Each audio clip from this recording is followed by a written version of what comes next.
Hi friends, this is Vinu.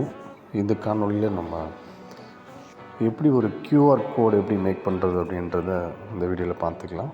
So நான் ஒரு QR கோடில் எப்படி ஒரு ஒர்க் ஷீட் எப்படி மேக் பண்ணலாம் அப்படின்றத பார்க்கலாம். ஸோ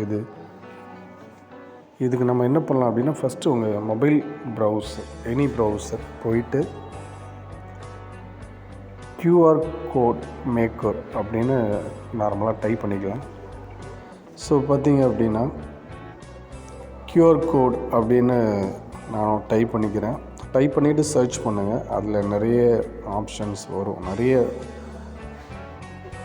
வெப்சைட் நிறைய வரும். இதில் நான் பார்த்தீங்க அப்படின்னா இந்த ஃபஸ்ட்டு QR.com அப்படின்னு சொல்லக்கூடிய வெப்சைட்டுக்குள்ளே தான் ட்ரை பண்ண போகிறேன். ஸோ இந்த ஃபஸ்ட்டு பேஜில் இருக்கக்கூடிய இந்த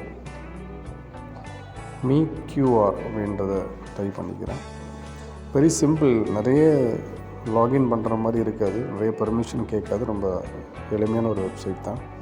ஸோ இதில் நிறைய ஆப்ஷன் கொடுத்துருப்பாங்க. ஸோ நீங்கள் PDF ஃபார்மேட் பண்ணுறது, ஸோ உங்களுடைய GPS மேப், கூகுள் மேப் உங்களுடைய லொக்கேஷனை ஷேர் பண்ணுற மாதிரி, ப்ளஸ் நிறைய ஆடியோ இந்த மாதிரி நிறைய இருக்குது. ஸோ நான் என்ன பண்ணுறேன் அப்படின்னா, டெக்ஸ்ட் அப்படின்ற ஆப்ஷனுக்குள்ளே போய்க்கிறேன்.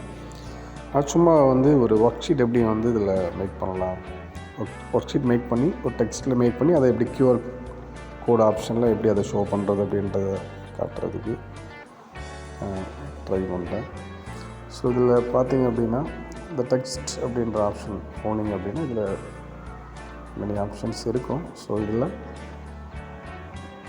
ஃபஸ்ட்டு நான் அந்த டெக்ஸ்ட் அப்படின்ற பாக்ஸ்குள்ளே நான் டைப் பண்ணிக்கிறேன்.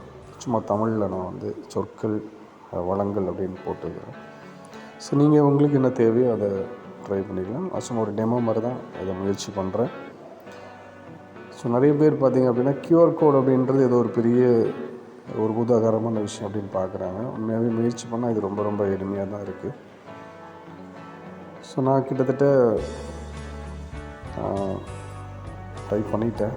ஸோ சும்மா ஒரு டெமோ ஒரு முயற்சி தான் நம்ம பண்ணுறோம்.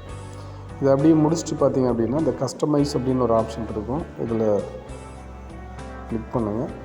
கிளிக் பண்ணாலே உங்களுடைய QR கோட் ஆல்ரெடி இங்கே வந்துடுச்சு. அதுக்கப்புறம் இதை எப்படி ஜென்ரேட் பண்ணுறது அப்படின்னு பார்த்தீங்க அப்படின்னா, இதை அப்படியே ஸ்க்ரோல் டவுன் பண்ணிங்க அப்படின்னா கீழே ஜென்ரேட் அப்படின்னு ஒரு ஆப்ஷன் இருக்கும். அதை கொடுத்தாலே டேரெக்டாக பார்த்தீங்க அப்படின்னா அதோட பேஜ் சைஸஸ், அது என்ன ஆப்ஷன் கேட்பாங்க, PNG, JPG, தென் ஃபைலோட சைஸ் கேட்பாங்க. இது ஓகே அப்படின்னா டவுன்லோட் அப்படின்னு கொடுத்துட்டிங்க அப்படின்னா டேரெக்டாக அவங்களுடைய பேஜஸில் உங்களோட டவுன்லோட் ஆப்ஷனில் அது சேவ் ஆகிரும். நான் இதை அப்படியே ஒரு ஸ்க்ரீன்ஷாட் பண்ணி என்னோடய மொபைலில் இருக்கக்கூடிய ஸ்கேனர் அப்படின்ற ஆப்ஷனுக்குள்ளே போயிட்டு இது உண்மையாகவே ஸ்கேன் ஆகுதா அப்படின்றத நான் உங்களுக்கு செக் பண்ணி காட்டுறேன். ஸோ என்னுடைய ஸ்கேனர் ஆப்ஷன், மொபைல் ஸ்கேனரில் போயிட்டு இந்த இமேஜை நான் போய் அதனுடைய இமேஜ் ஆப்ஷனில் போய் ஷோ பண்ணி கோ டு வெப்சைட் அப்படின்னு கொடுக்குறேன். இங்கே அது ஷோ ஆகுது. அவ்வளோதான் நண்பர்களே. ஸோ நமக்கான QR கோட் நம்ம எளிமையாக ரெடி ஆகிடுச்சு. உங்களுக்கு ஏதாச்சும் தேவைப்பட்டுச்சு அப்படின்னா இதே மாதிரி ட்ரை பண்ணுங்கள். தேங்க்யூ.